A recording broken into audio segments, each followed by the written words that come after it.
আসসালামু আলাইকুম। এইচএল কার সৌজন্যে মাহমুদ। আজকে আমি একটা টয়োটা ইলিয়নে কাজ করতেছি, 2005 মডেল। এই গাড়িটার সমস্যা হলাম, কাস্টমার বলতেছে গাড়িটা যখন গিয়ার দিতেছে অনেক ঝাঁকে দিতেছে, এমনকি গাড়ি 40-50-এর উপরে গাড়ি টানতেছে না। গাড়িটা কয়েক জায়গায় দেখাইছে, ওনারা ইঞ্জিন কন্ট্রোলার চেঞ্জ করছে, ওনারা গিয়ার অয়েল চেঞ্জ করছে, আরও অনেক কাজ করছে, সমস্যার সমাধান হয়নি। পরে কাস্টমার আমাকে ফোন দিল যে ভাই আমি আসবো। এখন ওনার গাড়িতে আমরা স্ক্যানার লাগাইতেছি, স্ক্যান করতেছি গাড়ি। এখন আমরা স্ক্যান করে দেখবো এটা কি অ্যাকচুয়ালি ইলেকট্রিক্যাল কোনো ফল্ট আছে, না গিয়ার বক্সের ফল্ট, না কোনো সোলনাইটের সমস্যা। ইনশাল্লাহ এটাই শেয়ার করব। এখন আমরা এরিয়া অটো সিলেকশন জাপান নিয়ে নিছি। এখন আমাদের এখানে স্ক্যানার কানেক্ট হইতেছে। এখন এখান থেকে আমরা এলিয়ান সিলেক্ট করব, তারপর ওকে দেবো, তারপর আবার ওকে দেবো। এখন আমরা সরাসরি ইঞ্জিন ইসিএম এন্টার করব। তারপরে এখানে রেড ফল কোড করব। এখানে কোড হচ্ছে P1760 শিপ সোলোনাইট বাল্ব ST। এটাকে আমরা প্রথমত ক্লিয়ার করতেছি, দেখতেছি ক্লিয়ার মেমোরি। ওকে, দেখতে পাচ্ছেন কোড ওইটাই। এখন আমরা ওতে ফার্স্ট এটা আমরা ওয়ারেন্টি চেক করছি, ওয়ারেন্টি ঠিক আছে। এখন আমরা গিয়ার খুলব। এখন আমরা বাল্ব বডির ভিতরে এই সোলোনাইটটার কোড শিপ সোলোনাইট A।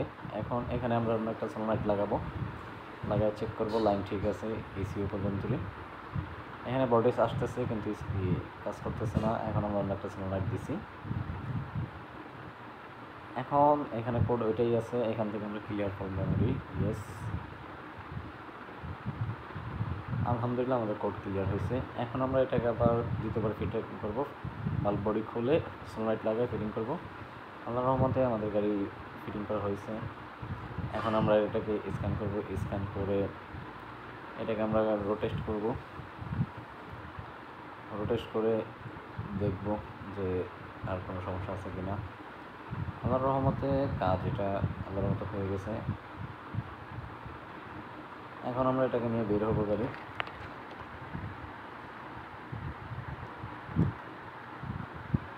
আমাদের ভিডিওটা যদি ভালো লাগে অবশ্যই চ্যানেলটাকে সাবস্ক্রাইব করবেন, ভিডিওকে লাইক দিবেন, বেশি বেশি শেয়ার করবেন। যারা কার মেকানিক আছে তাদের সাথে ভিডিওটা শেয়ার করবেন। এখন আমরা এটাকে আবার দ্বিতীয়বার কানেক্ট করতেছি। এখান থেকে আমরা স্মার্ট ডায়াগনোস করে নেব অল সিস্টেম। এখান থেকে আমাদের যা যে অপশনগুলো গাইজ অ্যাক্টিভ আছে সেগুলো স্ক্যান করবে।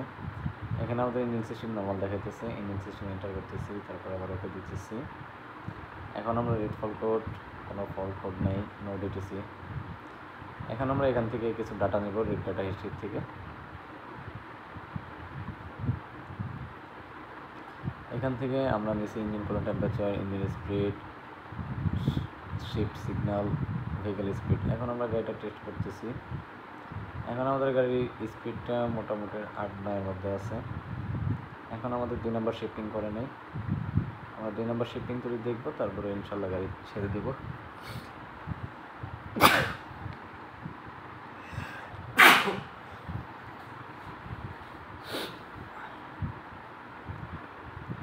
ইনশাল্লাহ গাড়ি 2 নম্বর শিফটিংয়ে করতেছে, শিফটিং খুব সুন্দর হইতেছে, দেখতে পাচ্ছেন 2 নম্বর শিফটিং হয়েছে। আল্লাহর রহমতে 3 নম্বর গিয়ার চলতেছে, গাড়ির স্পিড বেশি না, 20-30 এর মধ্যে 3 নম্বর পড়ছে। এখন ইনশাল্লাহ গাড়ি ছেড়ে দেব। আমাদের কাজটা যদি ভালো লাগে অবশ্যই আমাদের চ্যানেলটাকে সাবস্ক্রাইব করবেন, আমাদের ভিডিওতে লাইক দিবেন, শেয়ার করবেন। এখন দেখব আমরা কাস্টমার মুখের হাসিটা। কাস্টমার খুবই খুশি হয়েছে কাজটা করার পরে, বলতেছে ভাই অনেক ঘুরছি। অনেকে বলছে গিয়ার বক্সের সমস্যা। আলহামদুলিল্লাহ আমাদের কাজ হয়ে গেছে। কাস্টমার গাড়ি নিজে গাড়ি চালাইতেছে, দেখতে পারতেছেন কাস্টমারের মুখের হাসি। এটা আমাদের এক বড় ভাই গাড়ি চালাইতেছে, আমি পাশে বসলাম, গাড়ি সুন্দর শিফটিং করতেছে। আল্লাহ হাফেজ।